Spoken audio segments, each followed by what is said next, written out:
Abd al-Qadir al-Jilani, Le secret des secrets, Sir al-Asrar, chapitre 8, Les conditions nécessaires à la souvenance. Une des conditions qui prépare quelqu'un à la souvenance est d'être en état d'ablution, laver et nettoyer extérieurement et purifier intérieurement. Au commencement, une condition pour que la souvenance soit efficace est de prononcer à haute voix les mots et les phrases qui la constituent, le témoignage de l'unité, les attributs d'Allah. Quand ces mots sont récités, on doit faire tout son possible pour être en état d'intention. De cette façon, le cœur entend les mots et est illuminé de la lumière de ce qui fait la souvenance. Il reçoit de l'énergie et devient vivant, pas seulement vivant dans ce monde, mais aussi vivant dans l'au-delà. Allah le Très-Haut décrit ainsi la vie éternelle. Ils n'y goûteront pas à la mort sauf leur mort première. Sourate 44, la fumée, verset 56. Notre maître, le prophète, que Dieu le bénisse et lui accorde la paix, décrivant l'état du croyant qui parvient à la vérité par la souvenance, a dit « Les croyants ne meurent pas. Ils passent seulement de la vie temporelle à la vie éternelle. Et ils feront là-bas ce qu'ils faisaient ici. Ainsi qu'il le dit, les prophètes et les rapprochés d'Allah continuent leur adoration dans leur tombe, ainsi qu'ils faisaient dans leur maison. » L'adoration à laquelle il fait allusion est la supplication intérieure d'Allah, et non la prière obligatoire 5 fois par jour, avec ses attitudes debout, courbées et prosternées. La supplication intérieure silencieuse est une des principales qualités qui permettent de reconnaître le véritable croyant. La sagesse n'est pas obtenue par l'homme, mais accordée par Allah.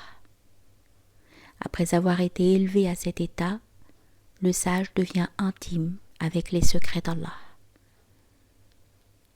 Allah ne conduit quelqu'un à ses secrets seulement si son cœur est vivant et conscient dans la souvenance de lui, et si ce cœur conscient a le désir de recevoir la vérité. Ainsi que dit notre maître, le prophète alayhi salatu wassalam, « Mes yeux dorment, mais mon cœur est toujours éveillé. » L'importance du fait de vouloir obtenir la sagesse et la vérité est expliquée par ces mots du prophète, que Dieu le bénisse et lui accorde la paix.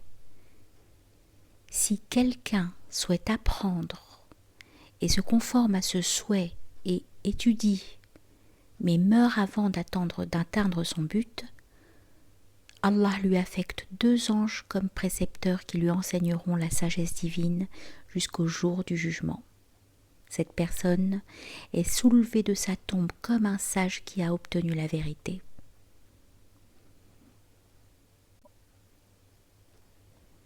Les 2 anges représentent ici l'esprit de notre prophète et la lumière de l'amour et de la sainteté qui relie l'homme à Allah. L'importance de la volonté et de l'intention est encore citée par le prophète, alayhi salatu wassalam. Beaucoup qui désirent savoir meurent ignorants, mais ils seront soulevés de leur tombe au jour du jugement, comme le seront les sages. Et plus d'un homme de connaissance sera soulevé ce jour-là, corrompu, ayant tout perdu et totalement ignorant.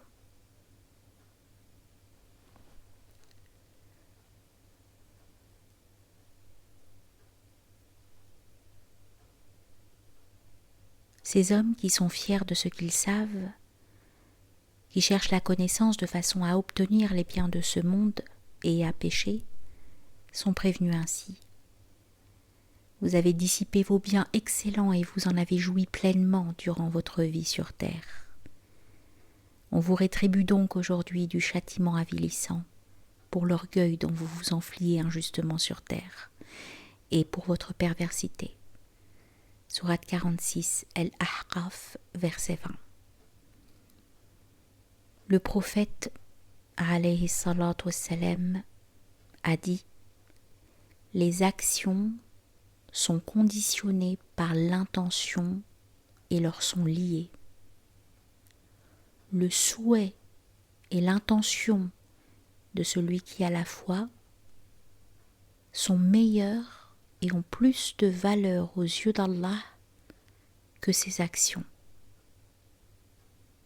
L'intention de celui qui n'a pas la foi est pire que ce qui apparaît dans ses actes. Pour Allah, la bonne intention du croyant a plus de prix que la meilleure des actions de l'incroyant. L'intention est le fondement de l'action. Notre maître, le prophète alayhi salatu wassalam, dit: il est bon de bâtir une bonne action sur une fondation de qualité, et un péché est une action construite sur de mauvaises intentions. Quiconque désire labourer le champ de la vie future, nous augmenterons pour lui son labour.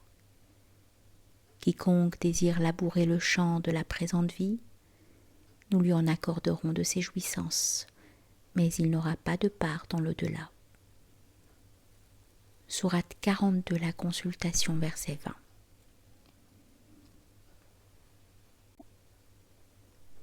La meilleure route consiste à trouver un véritable maître spirituel qui donnera vie à ton cœur. Cela te garantira la vie éternelle dans l'au-delà.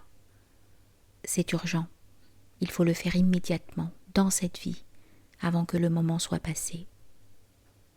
Ce monde est le champ de l'au-delà.